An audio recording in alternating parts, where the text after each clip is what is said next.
Hi, today I'm going to review how my XRF million mile warranty ball joints, drag link, and etc. steering joints are doing. Right now they have about 15,000 miles on them, actually just a little bit less, but we'll call it 15,000. And I'm going to go ahead and shake down the front end and put the camera in specific places such that you can see exactly how these joints are doing with me. Let's check it out.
So my van has 35-inch tires on it. It used to have 32-inch tires on it.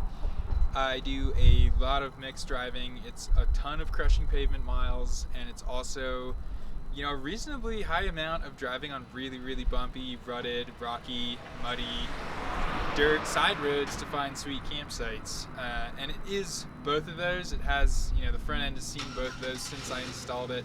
It's worth mentioning real quick too that I have tried Menvotech and Motorcraft and Moog, and I have ruined so many sets of ball joints. The front end of this vehicle has probably used no less than this might be the fourth set of ball joints I've put in it in 4 years. So for one, I think most ball joints are made like total shit, and for two, I think having the twin I-beam independent suspension with huge tires on it and lots of travel also just puts a ton of force on those ball joints. They really have to stand up and do their job. So considering that the front end is still tight and good, honestly, I'm pretty impressed given it's only 15,000 miles. We're a long way from a million, but I have not gone easy on it. So this is my kind of 6 months, 15,000 miles update on durability testing these XRF joints.